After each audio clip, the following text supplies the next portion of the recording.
Bienvenidos a nuestro programa.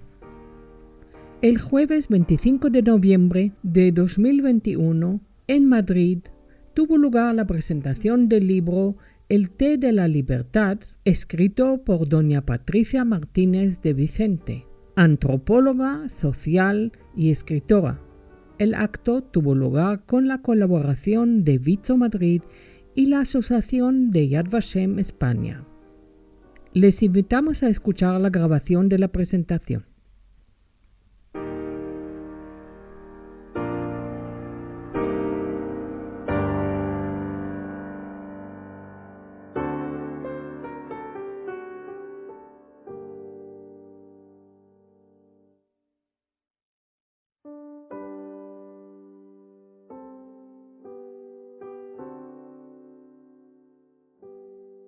Buenas tardes a todos, gracias por venir. A finales del año 2019 y antes de la pandemia, mi querida compañera de Wilson y amiga Lali me comentó que había visto en el programa Shalom de Televisión Española el relato de un libro escrito por doña Patricia Martínez. Doña Gemma Lasowski, la presentadora y periodista del programa Shalom, conocida mía y muy estrechamente vinculada a la organización Wilson, que tengo el orgullo de presidir y que patrocina el acto de hoy junto a Yad Vashem.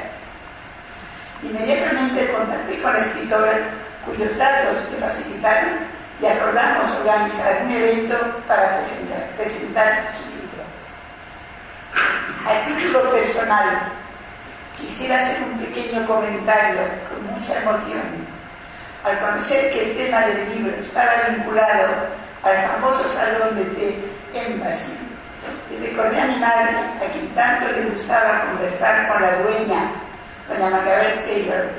Más tarde comprendí que mi madre había colaborado muy estrechamente en esa maravillosa hazaña en Tánger, destino final donde llegaban estos refugiados ya a salvo del infierno del Holocausto.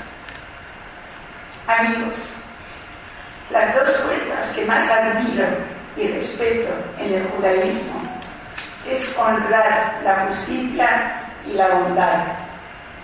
Creo que este libro honra la memoria de personas como el padre de Patricia, héroe español que salvó tantas vidas con la colaboración de varios miembros de la embajada inglesa, de doña Margaret Taylor, propietaria del Brasil, y de muchos seres anónimos que colaboraron en estos actos heroicos, asediados y perseguidos por la Gestapo. Patricia, en su obra, habla sobre la historia de su padre, que junto a personas de la embajada inglesa extendían en los bajos del salón de té en Brasil a centenares de judíos. No tengo más palabras que mi admiración por la escritora de esta obra, que al honrar la memoria de su padre, honra a su vez a tantos héroes anónimos. Ahora cedo la palabra al vicepresidente de Yad Vashem, don José Ignacio Jiménez Blanco, que presentará el libro y que junto a su presidente Samuel Belgio y demás miembros dedican tanto esfuerzo en honrar la memoria de las víctimas del nazismo. Una expresión mención de agradecimiento y gratitud a mi tan querida colaboradora María. Finalmente, agradecer de corazón a tantas personas justas y bondadosas.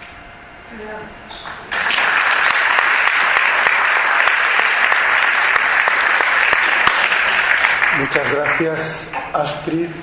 Gracias a todos los aquí presentes. Gracias a ABC de Serrano. Gracias a la editora y enhorabuena. Y sobre todo gracias a Patricia por estar aquí hoy con nosotros y poder compartir este momento tan especial. Voy a introducir un poquito la biografía de Patricia. Sé que todos la conocéis, o casi todos, pero creo que este es un acto debido en toda presentación del libro. Intentaré hacerlo lo más corto posible. Patricia es escritora, como todos conocéis. Ella se define realmente como antropóloga y nace en Londres por razones tiene mucho que ver con la historia que se cuenta en el libro. Al finalizar la Segunda Guerra Mundial estudió en Inglaterra, ha hecho vida universitaria en España y en Inglaterra y en México, también vida laboral, y es una gran experta en recursos humanos. Pero sobre todo lo que nos trae aquí es que ha escrito muchas novelas, 8, y es muy conocida sobre todo por su aportación en el análisis y el estudio y la investigación en relación con Embassy como centro neurálgico de la salvación de muchos judíos en la España de los primeros años 40, básicamente con la colaboración de la maravillosa Margaret Taylor y de otra mucha gente que, como ha hablado antes Astrid, son anónimos. Yo no diría anónimos, yo diría desconocidos, porque anónimo no hay nadie, y en Yad Vashem precisamente la idea es que lo primero que hay que recuperar es los nombres. No conocemos esos nombres, pero son gente que toda ella tiene un valor incalculable para lo que es la memoria del Holocausto, de las víctimas del Holocausto y de los supervivientes del Holocausto.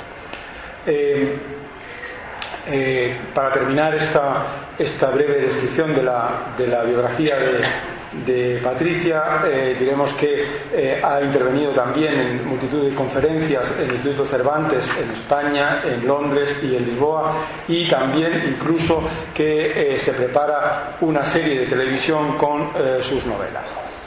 En relación con el libro, y bajando ya un poco más a contextualizar la presentación de este libro, El té de la libertad, diremos que la historiografía del Holocausto podemos distinguir dos grandes ramas, la de los historiadores y la de los testimonios.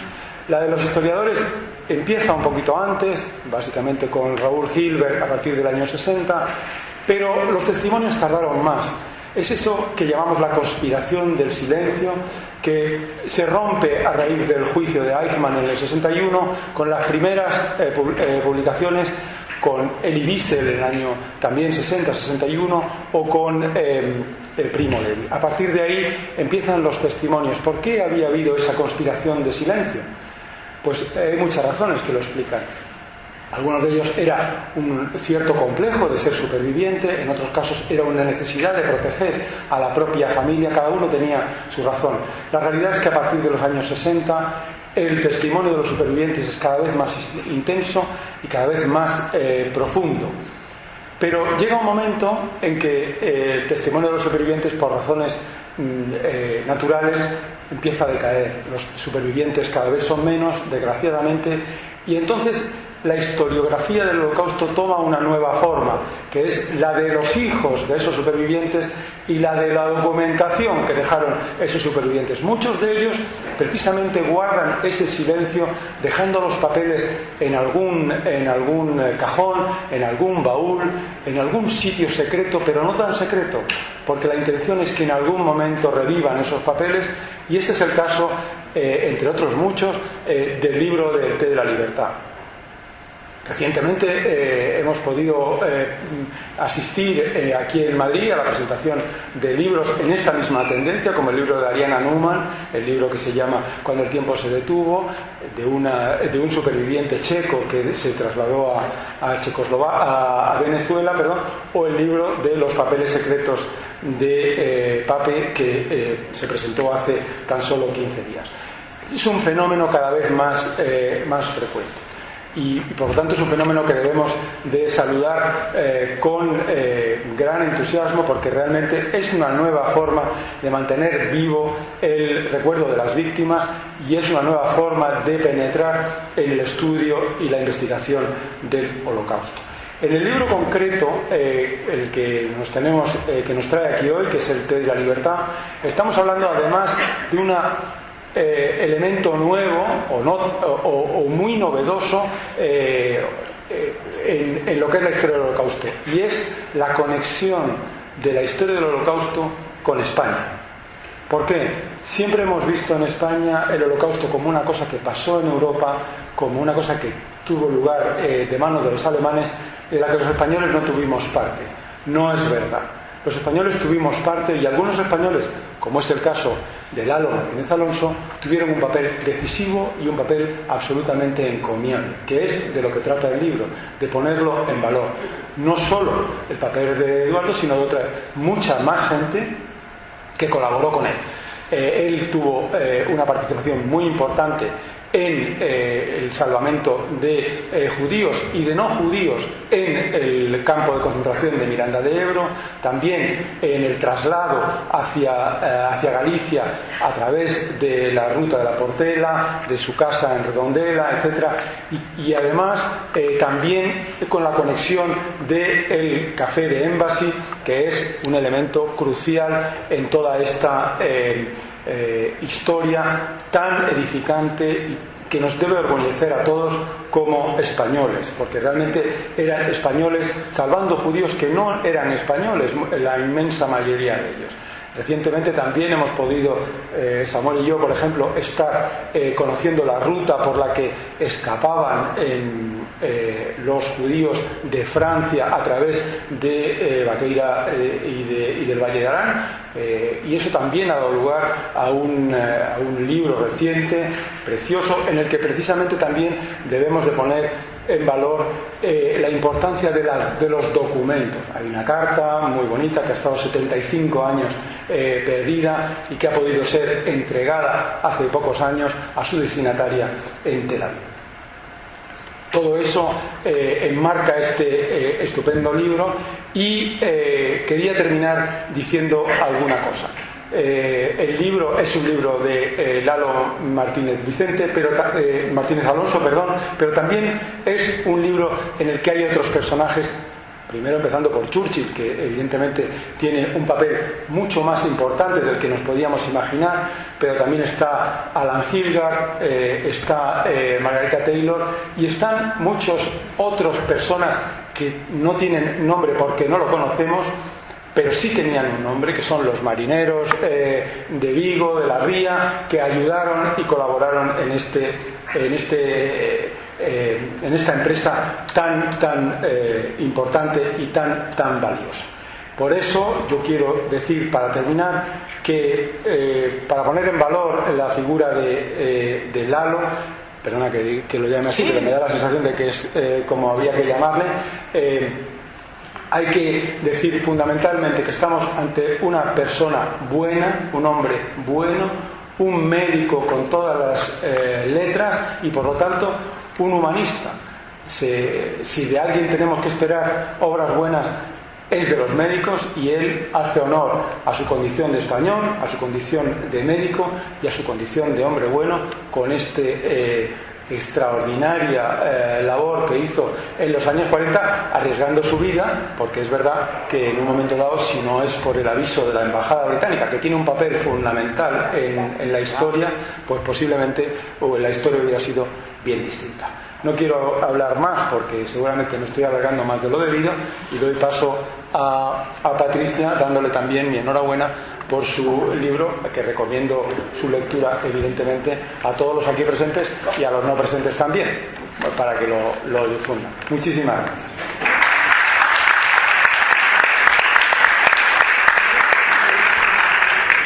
Bueno, buenas tardes. Sí, oye, ¿verdad? Sí. Buenas tardes, muchísimas gracias a tanta gente. De repente no había caído yo que nuestra organizadora Astrid es tan buena organizadora y trae tanto público. En fin, muchísimas gracias, por supuesto, a la presidenta de la WAESO en este año que cumplimos el centenario y número 1, 101 años, lo que creo que es bastante simbólico, además, que podamos dar una historia con final feliz dentro de todas las vicisitudes que se han pasado en el siglo XX, porque realmente el siglo XX ha sido un siglo tortuoso. Agradezco muchísimo a mi presentadora, que acabo de conocer, y por supuesto a la editora, una jabata igual que yo, que estuvimos preparando este libro por internet, casi sin conocernos, solo nos habíamos visto una vez, durante el COVID, claro está, en el año 2020, y a pesar de eso, pues salió y aquí estamos. Y esta es la presentación oficial, con lo cual me alegro mucho de que esta sea la razón, ¿no? Al presentarles mi última novela, El té de la libertad, mi intención es romper ciertos esquemas preconcebidos sobre la Segunda Guerra Mundial y los españoles, en concreto su importante repercusión política y social como país neutral. Conceptos vagos y aceptados como válidos y que fueron en aumento al confundir las relaciones entre el general Franco y los aliados, donde se percibe muy poco o nada de la ayuda humanitaria que se llevó a cabo a través de España. Honestamente, quisiera sorprenderles con estos hechos 100% reales y documentados, demostrarles que en plena crisis mundial bélica la intención británica en la península ibérica fue mucho más directa y favorable a nuestros intereses y los suyos frente a los nazis de lo que se creía, debido en gran parte a la discreta y eficiente intervención de los representantes diplomáticos británicos ante el gobierno del dictador. Para ello, centralizo a mi padre, médico de la Cruz Roja Española y de la Embajada Británica en Madrid, como protagonista al actuar junto a un puñado de personas anónimas, auténticas, generosas y válidas que dieron forma a los salvamentos humanitarios desde tan pronto como el año 1939. Personas corrientes pero generosas, supuestamente desconocidas y desconectadas entre sí, al arriesgar la vida y participar en unas hazañas heroicas de gran calado humano sin salirse de su labor diaria. Todos ellos encubiertos precisamente por su actividad normal, aunque muy activos en una clandestinidad silenciada durante décadas, hasta que se ha confirmado la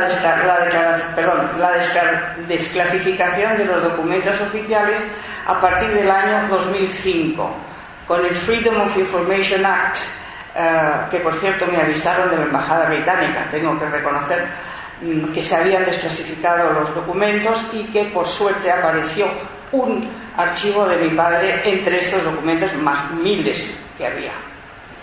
Porque mi intención es transmitir al lector que a pesar de todos los males, las muertes, los horrores y los lastres negativos que conlleva cualquier guerra, en el té de la libertad proyecto un rayo de luz y esperanza capaz de colarse por las rendijas de la generosidad ante tanta brutalidad. Y todo gracias al valor y al inmenso de corazón de mis personajes de carne y hueso. Bondades de las que ellos no hablaban nunca o no convenía hablar cuando lo que imperaba era el sometimiento, la destrucción y el terror. Ajustándome a los hechos históricos con semejante telón de fondo, mi deseo es resaltar esta audacia desconocida durante décadas, la de los que salvaron silenciosamente miles de vidas delante de todo el mundo y sin que se supiera. La igualmente auténtica y real aventura que les permitió actuar por detrás de los acontecimientos más sobresalientes y peligrosos del siglo XX, mientras los poderosos se concentraban en la destrucción del resto del mundo. Y aquí puedo simplemente dar un poquito de la idea general de cómo estaba la situación en el mundo y más en España, por supuesto. El almirante John Godfrey, anterior responsable de la inteligencia naval y cuyo secretario había sido Ian Fleming, el creador de James Bond en El Agente 007, fue quien más influyó para que eligieran al capitán Alan Hilgard en 1940 para la doble misión oficial y secreta en la Embajada de Madrid. Así me lo contó su hijo, el historiador Jocelyn Hilgard. Pero su padre ya era conocido por el primer ministro, el primer ministro Churchill, desde que éste estuvo al frente del almirantazgo. De entonces data una relación amistosa y profesional y duradera. Alan siempre se caracterizó por su profesionalidad y enorme discreción, fidelidad a sus muchos y variados amigos, lo que contribuyó a que conservara grandes y perdurables relaciones, tanto en Madrid como, que yo sepa, en el resto de España. Instalado en Madrid, al poco de comenzar la nueva guerra europea, Gilka se trajo como ayudante a su hijo político, los compañeros de excursión de mis padres, camino del exilio portugués, además de Michael Creswell, responsable del MI9, y con la estrecha colaboración de Elizabeth, su mujer rusa, que sirvió de intérprete en múltiples ocasiones. Un singular equipo humano al que se unió el veterano agregado militar establecido en Madrid, el brigadier Thor, quien había llegado a España a comienzos del siglo XX como parte del séquito que acompañó a la princesa Ana de Battenberg para casarse con el rey Alfonso XIII, es decir, la reina Victoria Eugenia de España. Quizá el funcionario más antiguo y de mayor confianza en la Embajada Británica en Madrid, y pocos más. Entre ellos también estaba Alan Lubbock, quien junto al encargado de pasaportes David Thompson formaron la base inicial del Servicio de Inteligencia Británica en España durante la Segunda Guerra Mundial en una dedicada doble misión diplomática. También estaba el agregado cultural Walter Starkey, quien realizaba viajes regulares a Gibraltar en su furgoneta para llevar y traer a los refugiados que se depositaban en el puerto, y por supuesto Margarita Taylor desde su atalaya de Embassy. Respaldos paralelos e impensables para los observadores maliciosos en los proyectos humanitarios de cara a la galería. Mi padre, como médico, era el único que no era diplomático, además de Hilario, el portero de la embajada, también condecorado con el King George Medal for Courage, igual que mi padre, por su importante papel en los salvamentos clandestinos. Ellos fueron, por lo tanto, los primeros pilares de los rescates hispano-británicos entre 1940 y 44, centrados en Madrid y posteriormente extendidos por toda España con la valiosa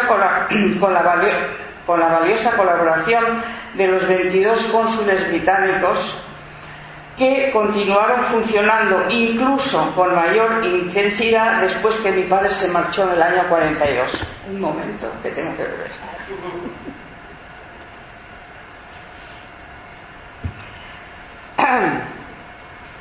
Así es como nos enteramos, por ejemplo, que el Salón de Té Embassy en el Paseo de la Castellana 12 se convirtió en una puerta de la evasión para la comunidad judía perseguida y vilipendiada por la Europa de Hitler. En esta asombrosa historia real, sin embargo, quiero resaltar a tres mujeres ejemplares, puesto que la WISO es una asociación más femenina, pero la WISO es una asociación principalmente femenina.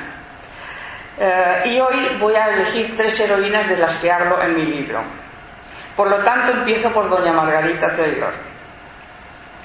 Choca pensar cómo una irlandesa ya no tan joven, culta, refinada, católica devota y de nobles sentimientos, bien establecida previamente en distintos países, casada con un militar británico, al divorciarse y romper con la estabilidad de ese pasado en los años 20, una época en la que cualquier mujer necesitaría un gran valor para emanciparse y volver en solitario, en el extranjero, decida además introducirse en la sociedad española con un negocio tan sutil e inusual en la estratégica esquina del Paseo de la Castellana 12.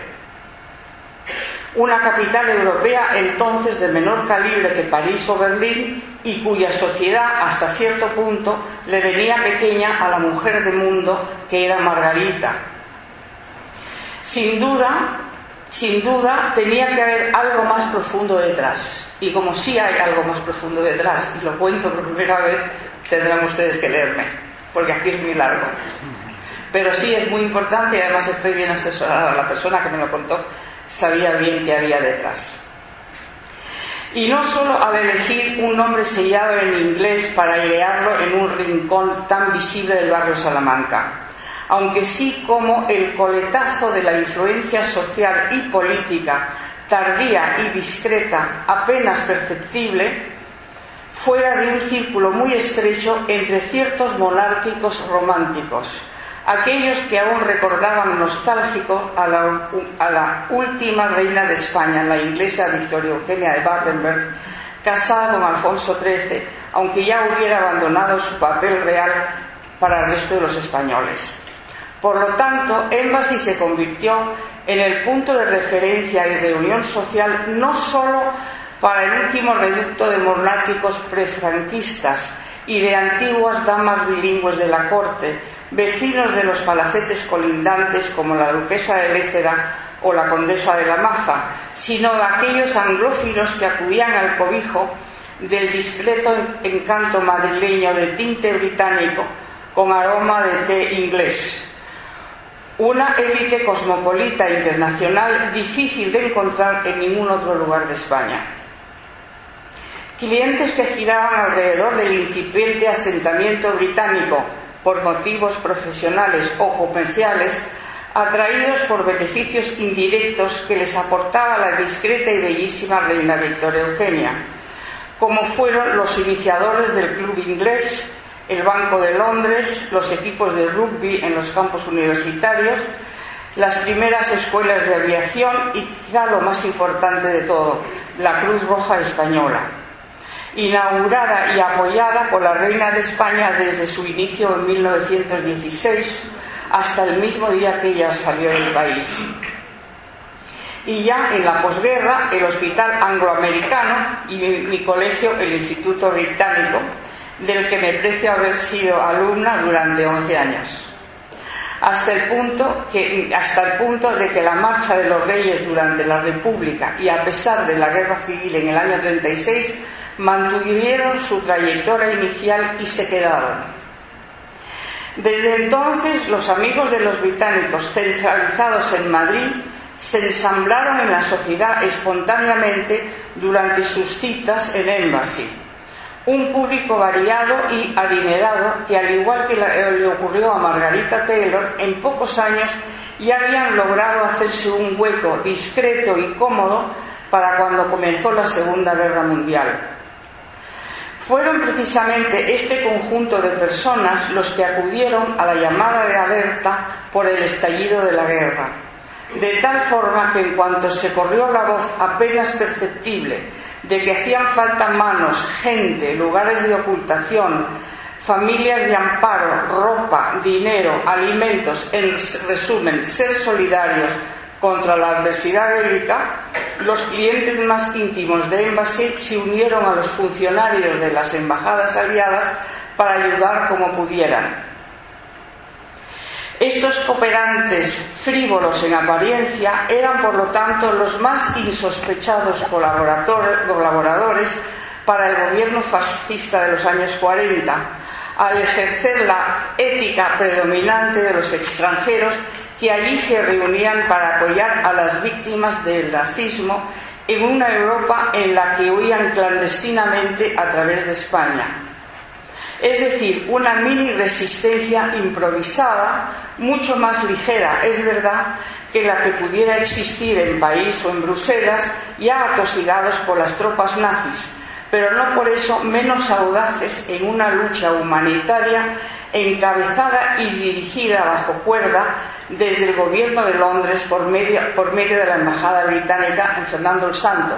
Si se acuerdan, durante esa época, hasta muchos años después, en línea recta estaba Embassy en la calle Gallega, cruzaba la Castellana, Fortuny y Montesquiza con Fernando el Santo. O sea, eran tres calles nada más de este lugar. Estaban en comunicación constante.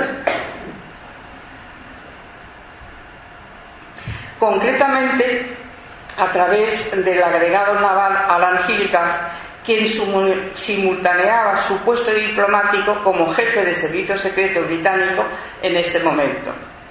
De esa manera, y supuestamente fuera del control franquista y encima situado enfrente de la embajada alemana en Castellana 5, Embassy se convirtió en un reducto de salvamiento insospechado para miles de refugiados huyendo a la aventura. Un auténtico emblema de auxilio para las evacuaciones de judíos indocumentados perseguidos del nazismo por diversos motivos y como los desertores del ejército sometidos al Tercer Reich, así como los encarcelados en 23 cárceles españolas que padecían un limbo legal sin una razón o salida aparente entre las innumerables víctimas sin rumbo huyendo de la barbarie y la persecución. Y entre las primeras evacuaciones clandestinas a Portugal aparecen en el verano de 1939 desde Redondela, cuando lograron culminarse a través de la ría de Vigo y de nuestra casa, en la Portela, o cruzando el río Miño a Portugal.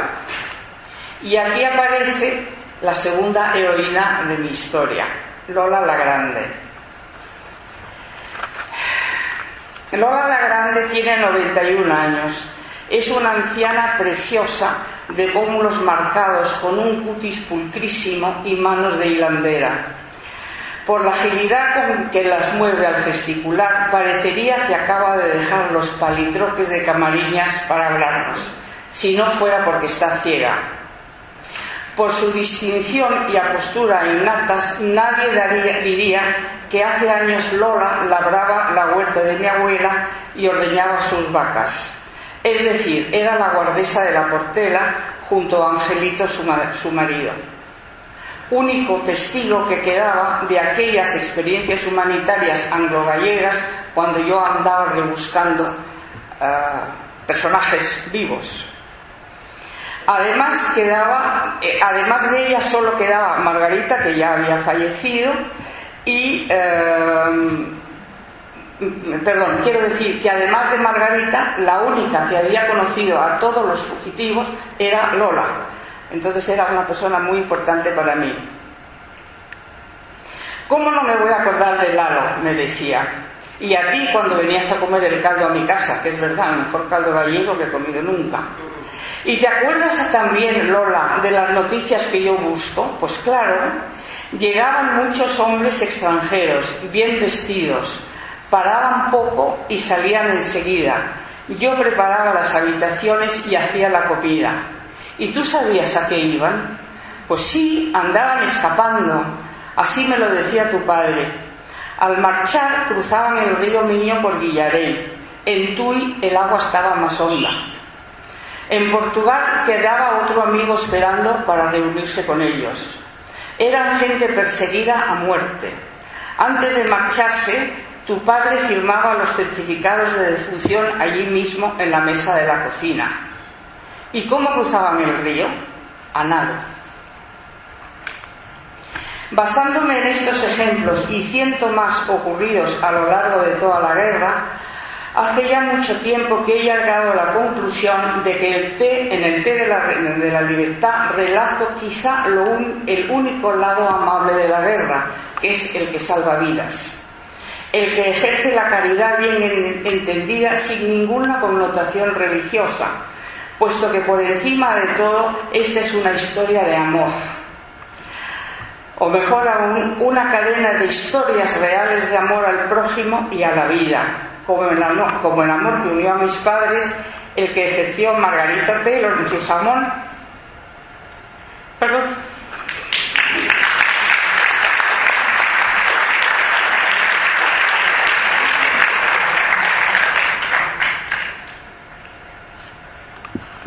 Me juré que no lloraba. De su salón de té, obligado a sacar fuerzas de flaqueza, igual que a cientos, quizá de miles de cooperantes a lo largo de España que nunca hemos conocido ni conoceremos. Un soplo de esperanza en medio de los horrores bélicos padecidos en el mundo hasta 1945. y que se superó gracias a la valentía de la generación de nuestros padres. Bueno, y la tercera mujer, de la que por suerte mi editora ha decidido ponerla en el epílogo, no les voy a contar porque entonces esto se cuente nunca acabar. Pero ya se imaginan que es la reina de España desde su atalaya de la Cruz Roja Española, aún estando en Londres, y a través de la embajada española, que hizo todo lo que pudo.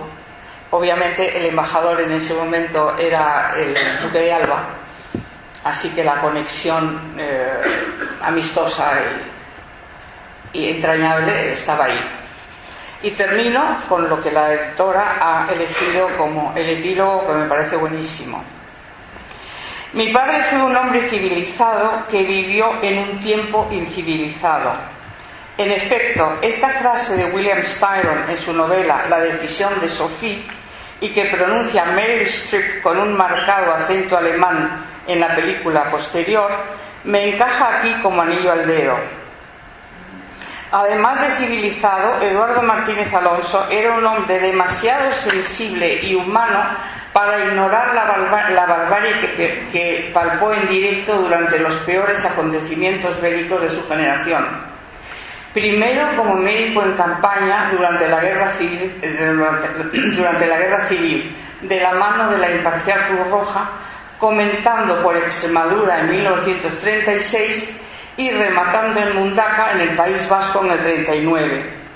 Una intensa labor que enlazó con la Segunda Guerra Mundial en menos de 6 meses como médico de la Embajada en Madrid.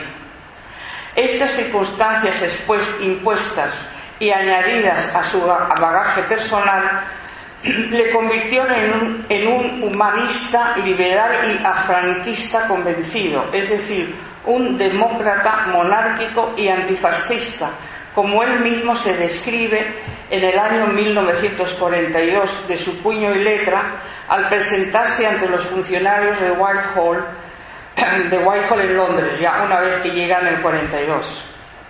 Sanar y mantener con vida la mejor forma de vida posible a sus semejantes fue más allá de su máxima hipocrática, su razón de existir por encima de cualquier intento político o económico, de donde derivan las particulares experiencias que cuento aquí.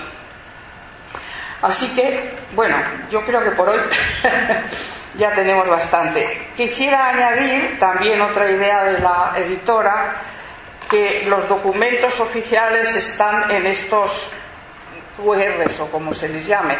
Si los plantan ustedes delante, se va a ver exactamente. Hay muchos, hay bastantes. Se van los que corresponden a cada capítulo. Eso fue idea de ella, porque no tendríamos 300 páginas más. Y bueno, eso lo que sí hace es probar que lo que cuento humanamente sí estaba realizado históricamente. Y bueno, yo creo que ya por hoy. Bueno, sí, dos sorpresas para mí hoy. Bueno, mi padre, al que condecoraron los británicos eventualmente en el año 45 con el King George Medal for Courage, igual que al portero de la embajada, y posteriormente la Cruz de Oro polaca que le concedió el conde Potocki, y que hoy tengo el honor de tener aquí a su hijo, también conde Potocki, Peter, que muy sencillamente no quería aparecer, también compañero de colegio, y que sé que ha venido pues, a hacernos compañía hoy. Así que le dedico un aplauso a la discreción de Peter. Y por último, en mitad de todo este tripitaje de la Wiso,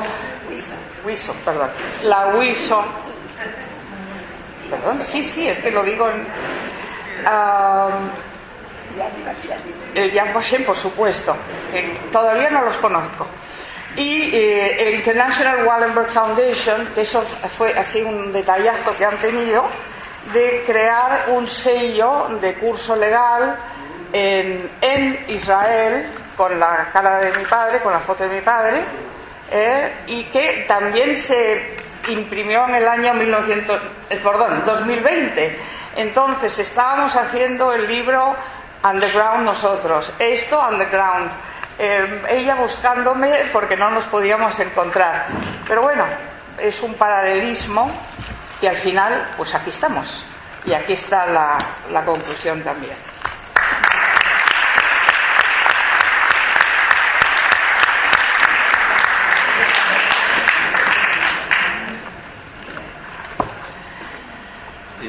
Muchas gracias.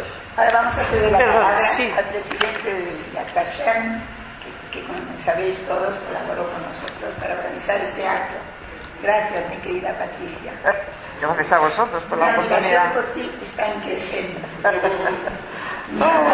Son 20 años. Sí, está bien. Buenas tardes.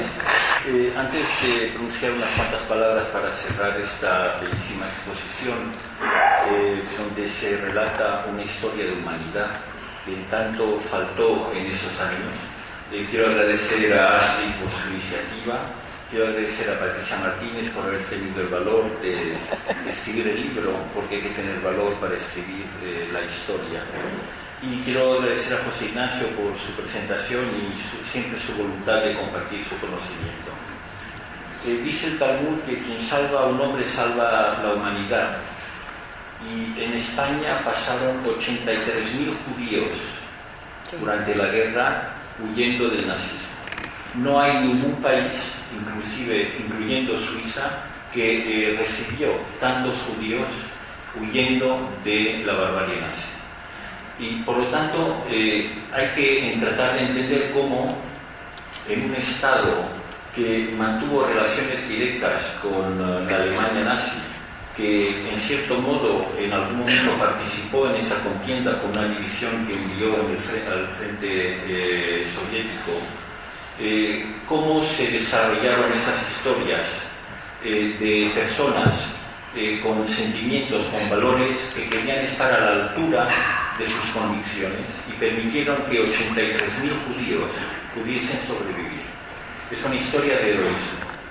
Y como comentaba José Ignacio, si bien España se considera que no participó en la Segunda Guerra Mundial, en realidad fue protagonista, por un lado por las víctimas españolas de los campos de Buchenwald y Mauthausen, y por esos judíos que consiguieron salvar sus vidas pasando por España y que pudieron tener la ayuda de héroes como Lalo, de los pueblos de los Pirineos, de los marineros gallegos, de todas las personas que les acogían para darles la posibilidad de dejar la península e irse a otros países. Como comentó José Ignacio, en los Pirineos, y concretamente en el Pirineo aranés, hay muchas historias de esto y nos han contado situaciones donde las gentes de los pueblos se sublevaban contra la policía que venía a devolver a esos huidos porque entraban clandestinamente y que impedían que eso tuviese lugar. Desde Yad Vashem queremos tratar este año de organizar un evento para dar las gracias, porque como pueblo judío, pueblo antiguo y moderno a la vez, tenemos que dar las gracias a aquellos que nos han tendido la mano. Para terminar, quiero recordar qué hacemos desde la asociación e invitarlos a entrar en nuestra web y participar en nuestros eventos. Evidentemente, honramos la memoria de nuestras víctimas. Hoy, Yad Vashem ha conseguido recoger 4,9 millones de nombres de los 6 millones de víctimas. Es una tarea casi imposible hoy porque es muy difícil conseguir nuevos nombres, pero esa es la tarea de Yad Vashem, honrar la memoria de las víctimas. La segunda gran tarea es honrar a aquellas personas que nos tendieron una mano y que arriesgaron su vida para salvarnos de la barbarie nazi. La tercera es educar en los valores de la humanidad. Son valores universales, valores que deben permitir evitar que esto se vuelva a repetir, aunque como todos veis hay ecos que recuerdan tiempos pasados y que son preocupantes, fruto de la ignorancia y del revisionismo de la historia. Por lo tanto, todo esto tiene un objetivo, que es establecer la verdad y que se sepa qué es lo que ocurrió, quién contribuyó, quién nos ayudó, quién salvó y quién en realidad permitió a la humanidad vencer. Muchas gracias.